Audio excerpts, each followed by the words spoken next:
talking about this.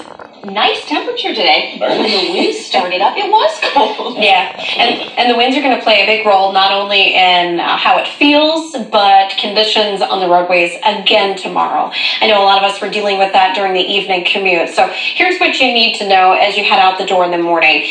Not necessarily going to need the gloves early, but you will need them late. And that's because temperatures are going to be falling throughout the day tomorrow. You'll want the jacket, and a jacket that once again is water resistant, because there is a chance for a few spotty showers at times during the day tomorrow.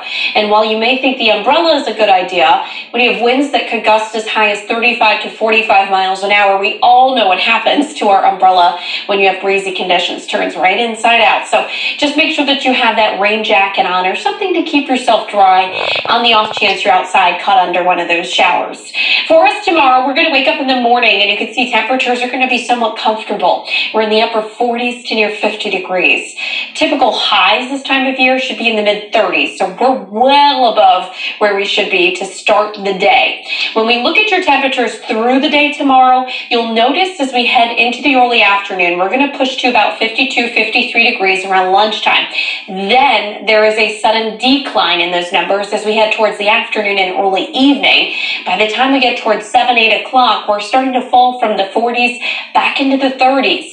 That's because a cold front is coming through, and that cold front will trigger the chances for those showers and those gusty winds. So let me take you through Futurecast. We're going to start out at 5 o'clock tomorrow morning. If you're up early for daybreak, there'll be some spotty showers for you during that early morning commute. By lunchtime, clouds may in fact break a little bit for a little bit of sunshine. Then they fill back in as that cold front comes in as we head towards the second half of the afternoon and early evening, and then there may be a few more return showers or light sprinkles coming through during that evening commute. Once again, we'll get a little lull in the activity, and then the cold air is going to be rushing in. And take a look at this. By midnight tomorrow night, we'll be tracking some flurries or passing snow showers. That's because the cold air is rushing across the Great Lakes, picking up some moisture and enhancing that chance for a flurry or snow shower activity. Let's look at the winds tomorrow. This is going to be our big story for your Tuesday. By lunchtime, we may have winds gusting already over 30 miles an hour, and then may in fact increase to wind gusts between 35 to 45 miles an hour right during that evening commute. It'll take some time for those winds to relax tomorrow night, but they do by the time we get into Wednesday. But by Wednesday, temperatures have plummeted. We're only looking at highs in the 20s Wednesday, and still rather breezy, not as gusty, but the breeze will give us wind chills in the teens and 20s through the day, and then highs are going to be in the 30s for the rest of the week and into the upcoming weekend.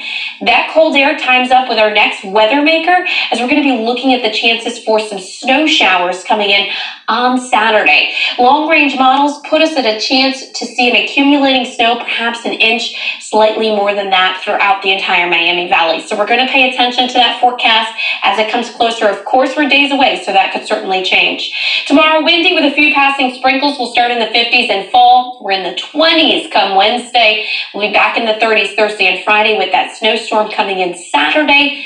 A little bit drier, though, coming into Sunday. Tune in tomorrow morning, Daybreak Edition. We'll have meteorologist Kirstie Zontini. She's going to talk about those gusty winds and the impacts for you throughout the day.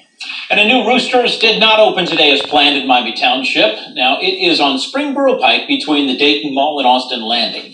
The manager pushed back the opening 2 weeks because of internet and computer system issues.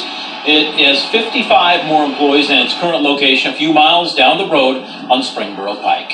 This one's a little sad. The holidays are over and the lights came down today at Carillon Park. Contractors from Active Electric took down those lights and all the wires from the bell tower. The next step will be removing the anchor attached to the top of the tower that holds all these lights in place. They'll have to bring in a crane for that. The lights will be stored. They'll be used again next year. New technology.